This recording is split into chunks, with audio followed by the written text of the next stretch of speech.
के ज्योमेट्री भूमिति के चैप्टर 5.2 जिसका नाम है कोऑर्डिनेट ज्योमेट्री निर्देशांक भूमिति, उस चैप्टर को मतलब 5.1 एंड 5.2 को आपने बड़े अच्छे से रिपीट किया है, तैयार किया है। अब आज आपको उसका टेस्ट देना है। वैसे मैं पेपर आपको सीधा भेज देता, लेकिन इसमें आपको कुछ निर्देशों का पालन करना है और ईमानदारी से करना है। वो क्या है? नंबर 1, यहाँ पर जैसे आप बताया जाएगा उसी प्रकार से आपको लिखना है। अब आप क्वेश्चन नंबर 1A जब यहाँ लिखेंगे, ये 5 मार्क्स का है। रिक्त स्थानों को भरो, कंप्लीट द ब्लैंक। यहाँ आप पहले ये लिखेंगे दूरी का सूत्र है, दूरी का सूत्र है, इतना आप लिखेंगे अपनी कॉपी में। उसके बाद यहाँ पर इसका आंसर लिखेंगे। सिर्फ आंसर नहीं लिखना है, नंबर प्रॉपर्ली डालना है और क्वेश्चन जैसे बताया पहले आपको ये पोर्शन आपकी कॉपी में लिखना है। उसके बाद दूरी का सूत्र आपको लिख देना है। बात समझ में आ गई ना? ऐसे ही नीचे इस क्वेश्चन में जितने भी सब क्वेश्चन हैं आपको सब में करना होगा। जैसे सेकंड, अब सेकंड है आपका विभाजन का सूत्र। आप लिखेंगे इसको, विभाजन का सूत्र, आगे आप सूत्र लिखेंगे। ध्यान रखना, विभाजन के 2 सूत्र हैं, एक है बाह्य विभाजन एक्सटीरियर डिवीजन, एक है अंतः विभाजन। लेकिन आपकी बुक में सिर्फ अंतः विभाजन की बात करी गई है, अंतः विभाजन का सूत्र भी दिया गया है, इसलिए आप अंतः विभाजन का ही सूत्र लिखना। अब अंतः विभाजन सूत्र क्या है? जिस सूत्र का आपने उपयोग किया विभाजन के लिए वह आपका अंतः विभाजन का सूत्र है। क्वेश्चन नंबर E मतलब थर्ड, मूल बिंदु से दूरी का सूत्र लिखिए। मूल बिंदु आप जानते हैं, उससे दूरी का सूत्र। ध्यान रखना, फिर बता रहा हूँ, आपको ये लाइन लिखनी है, मूल बिंदु से दूरी का सूत्र, आगे डैश डैश करके लिख देना।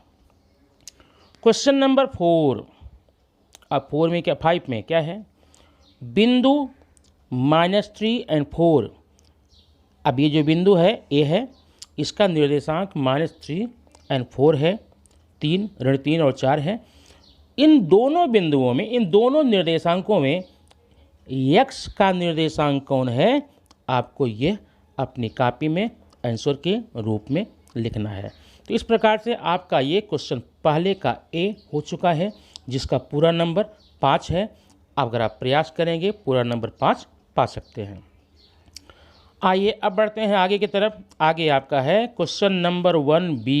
अब 1B में क्या है? ये भी आपका 5 नंबर का है और यहाँ पर 5 क्वेश्चन दिए गए हैं, हर क्वेश्चन के नंबर बराबर हैं। क्वेश्चन नंबर पहला, ये देखिए यहाँ पर 3 और ऋण 7, 3 एंड -7, ये किस चतुर्थांश अथवा किस अक्ष पर होगा? आपको लिखना होगा सिंपली। कैसे लिखेंगे? 3 -7 यह इस चतुर्थांश में या इस अक्ष पर होगा, ऐसा लिख देंगे, आपका एक नंबर मिल जाएगा। क्वेश्चन नंबर 2, सेकंड क्वेश्चन आकर देखते हैं। अब सेकंड क्वेश्चन आपका क्या है?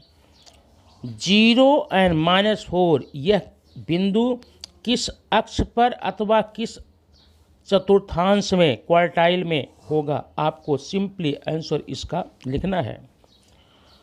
क्वेश्चन नंबर 3 बहुत सिंपल है, जानकारी रखनी जरूरी है।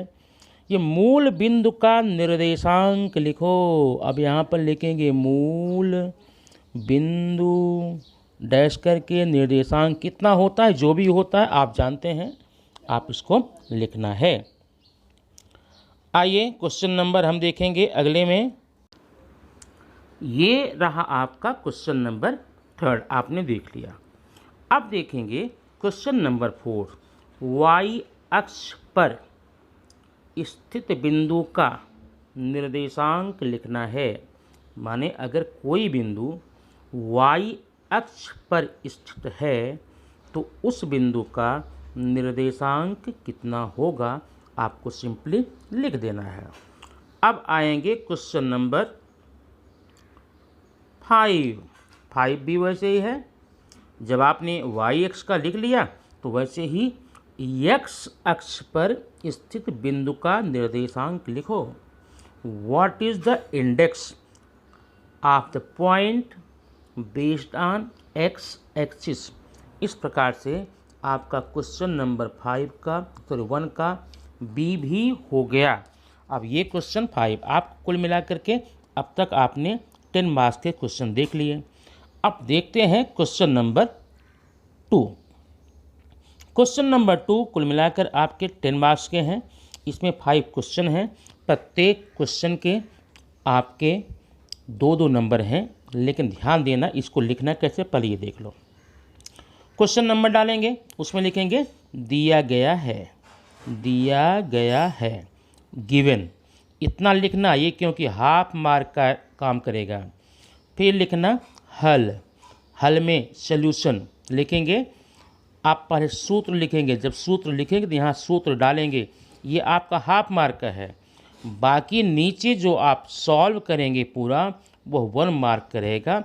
और ध्यान ये रखना है लास्ट में जब आपका ये क्वेश्चन सॉल्व हो जाए वहाँ पर लिखना आंसर डैश करके आप ये लिख देंगे, क्योंकि ये भी हाफ मार्क का है। यहाँ पर आपकी स्टेप मार्किंग होती है मैथमेटिक्स में, इसलिए आपको ब्लॉक मार्किंग नहीं होती है, इसलिए आपको हर स्टेप पर नंबर मिलता है और हर स्टेप को ध्यान में रखना होगा। आइए देखते हैं क्वेश्चन क्या कहता है। क्वेश्चन नंबर 1, बिंदु P है, इसका निर्देशांक, इसका इंडेक्स -1 और 1 है। और बिंदु Q है, इसका इंडेक्स 5 और -7 है। इन दोनों बिंदुओं के बीच की दूरी ज्ञात करनी है। ठीक है।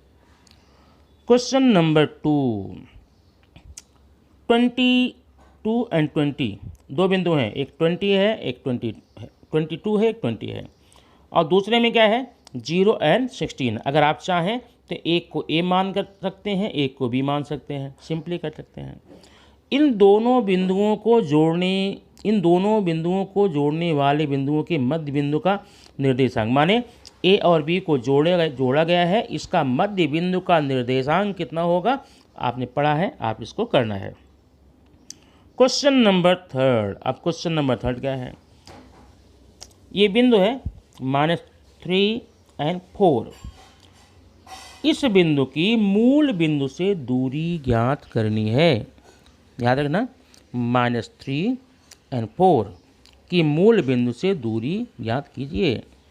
Find the distance between the point -3, 4 and origin point, RO you can say. Question number 4। Question number 4 में क्या है, यहाँ पर 3 बिंदु दिए गए हैं, ये हैं यहाँ यहाँ। माने इसे आप ABC मान सकते हैं, PQR मान सकते हैं, XYZ मान सकते हैं। माने ये किसी त्रिभुज के क्या हैं वर्टेक्स हैं, किसी त्रिभुज के बिंदु हैं। अब ये आपको यहाँ पर ये त्रिभुज के बिंदु दिए गए हैं, तो आपको त्रिभुज का केंद्र सेंट्रॉइड जिसको हम G बोलते हैं वो आपको मान ज्ञात करना है। हो गया। अब आते हैं क्वेश्चन नंबर 5।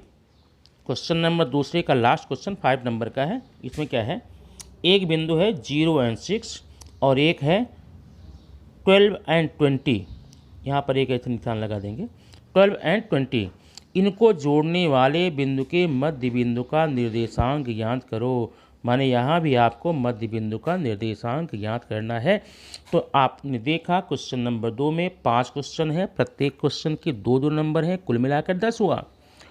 अब आगे देखते हैं क्वेश्चन नंबर 3। अभी क्वेश्चन नंबर 3 लास्ट क्वेश्चन है। इसमें आपको 2 क्वेश्चन दिए गए हैं, ध्यान रखना। प्रत्येक क्वेश्चन के मार्क 5-5 हैं, ये 5 मार्क का, ये 5 मार्क का। वैसे आपके बोर्ड में 4-4 मार्क का आता है, लेकिन मैंने यहाँ 5 दिया है, आपको इसके आधार पर करना है, यही नंबर मिलेगा। अब क्वेश्चन क्या देखिए, त्रिभुज ABC है, एक त्रिभुज ABC है, G उसका केंद्र है। बिंदु ABG का निर्देशांक, अब देखना A का निर्देशांक ये है, B का ये है और G का ये है। 3 निर्देशांक दिए गए हैं, इंडेक्स दिए गए हैं। अब आपको बिंदु सी का निर्देशांक ज्ञात करना है। ठीक है। क्वेश्चन नंबर 2, ये भी 5 नंबर का है। यहाँ पर 4 बिंदु हैं। अगर आप चाहें तो यहाँ पर ए बी सी डी मान सकते हैं, पी क्यू आर एस मान सकते हैं, एक्स वाई जेड डब्ल्यू मान सकते हैं, कुछ भी मान लीजिए। ये सिद्ध करना है कि ये चारों बिंदु आयत के बिंदु हैं। Prove that the vertexes given here are vertex of the rectangle. इस प्रकार से 10 मार्क्स का पूरा नंबर आपका होता है 30, और टाइम आपको सूचना में दे दिया जाएगा कितने टाइम में इसको करना है। और ध्यान देना, अंतिम सूचना, सबमिट करने का जो टाइम दिया गया है वो कुल मिलाकर के 3 मिनट के अंदर होगा। माने पूरा पेपर आप चाहे जितने मिनट में कीजिए, पूरा पेपर 30 मार्क का है। कोई कर लेगा आधे घंटे में, कोई कर लेगा 1 घंटे में, लेकिन जो आधे घंटे में किया है वो बैठा रह के चुपचाप। सेंड कब करना है मैं टाइम बता दूंगा, उसमें नोटिस में जब आपको लिंक दूंगा तो उसमें टाइम दे दिया जाएगा। उन टाइम के मध्य में ही भेजना है। अगर बाद में भेजते हैं या टाइम के पहले भेजते हैं तो वो कॉपी, वो आंसर शीट चेक नहीं की जाएगी। ठीक है। अब आप ईमानदारी से, ऑनेस्टली, यहाँ पर आप अपने घर पे हैं ना, आप अपने आप को खुद चेक कीजिए, क्या ये जो आपको चैप्टर नंबर 5 है ये बताया गया है, ये आपको कन्फर्म है क्या। और सबमिट करेंगे, इसका आंसर आपको मैं, इसका रिजल्ट आपको तुरंत दे दूँगा।